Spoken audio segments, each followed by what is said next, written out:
In this lesson, we'll begin setting up a foot roll system.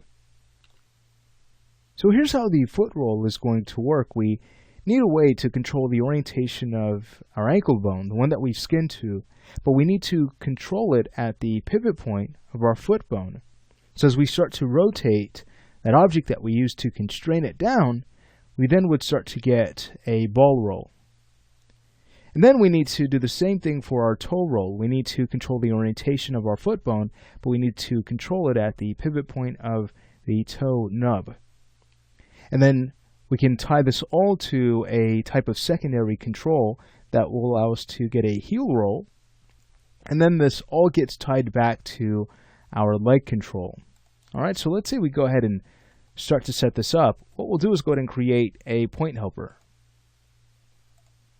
All right, next, let's go ahead and quick align this over to our ankle. All right, nice. So from here, we can go ahead and clone this object. We'll make it a copy. And we're going to go ahead and now use Alt-A, which allows us to align in position, orientation, and scale. So let's go ahead and now click on our ankle bone, the one that we have skinned to. So let's make sure that position and rotation are all checked. And we'll now choose OK. Now with it still selected, we're going to go ahead and quick align it over to our foot bone. Again, this is where we want to control the ankle bone from. All right, now let's go ahead and clone this object. Control V. We'll choose OK. We'll now Alt-A align to our foot bone. Again, in position and orientation. But this time, let's go ahead and quick align to our toe nub. All right, very nice. What we can do at this point is create a control for our heel. So let's go ahead and clone this object. And now let's go ahead and move it back locally in the x-axis until we've managed to bring it over to the heel. Feel free to go ahead and press F3 to take a look at things in shaded mode just to make sure that it's in the right place. All right, so that looks good. I'll go ahead and press F3 again to go back to wireframe mode. So now it's time to work on renaming these objects, and then we can have them stored in our hidden layer once we're ready. We'll probably go ahead and wait until we have finished the foot roll rig entirely to go ahead and have those stored, just so that they're automatically hidden at that point once they're added to that layer. So as far as renaming these is concerned, what we can go ahead and do is work with the prefix PTDRV for point helper driver _L, and this one's for the heel, so I'll go ahead and name it that, heel01, and I'll go ahead and copy the name. For the toe, I'll simply go ahead and paste, and that's going to be PTDRVL toe 01. Alright, so you get the idea. I'll pause the video and rename the others. Now that they have all been renamed, just rename them according to the bone that they're aligned to. So there's ankle, there's foot, there's toe, and there's heel. It's now time to work on a bit of linking work. Let's go ahead and grab our link tool. We're going to take the helper tied to the ankle, and we're going to link that over to our foot helper. And then that gets linked to the toe helper.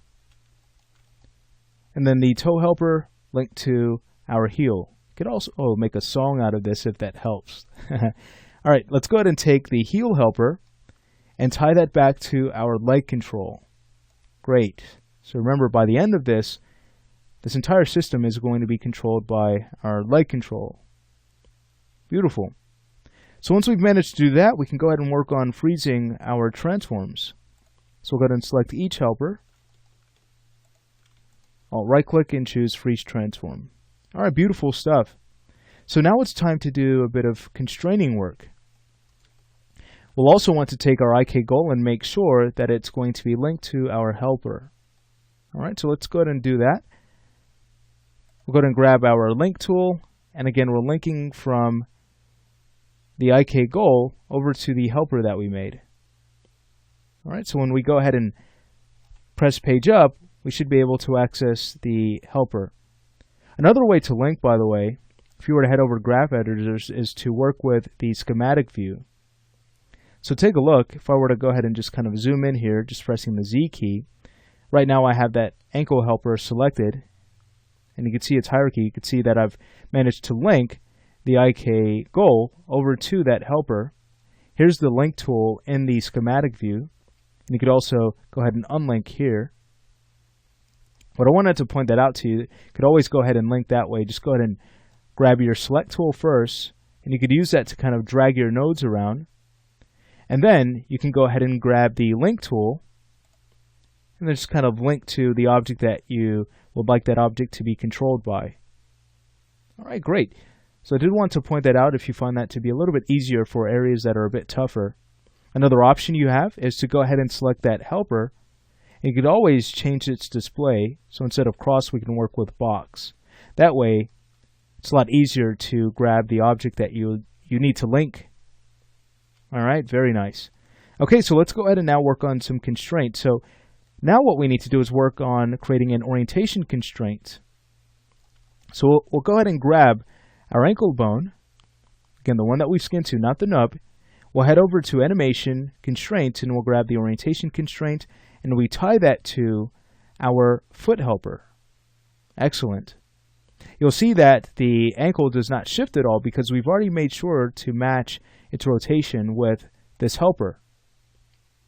Beautiful. So we get this really nice clean rotation. Now, let's go ahead and grab our foot bone. We'll head back over to Orientation Constraint, and we'll now go ahead and tie the foot bone to our toe helper. And that's basically all we need to do. We can start testing this out now. We can grab the foot helper, we could start to rotate, and take a look. We get this really nice looking foot roll. When we grab the toe helper and we start to rotate, now we have a toe roll. And since the toe is linked to the heel, we instantly get a heel roll now. Very awesome. All right, great. Now, we also made sure that the heel helper was linked back to our leg control. So take a look. Now, we have a way to control the entire foot. Beautiful. All right, so that's basically the process for setting up our foot roll. We now need to figure out how to tie it all into a custom parameter. So we'll need to work with the reaction manager to have that happen. But before we do, let's make sure to set up that right side using the same steps. Just go slowly, one step at a time, to make sure that the right foot is set up the correct way. And then we'd be ready to go ahead and kind of finish up by creating that custom parameter and then using the reaction manager to drive this foot roll system. So that's basically our last step to finish this up.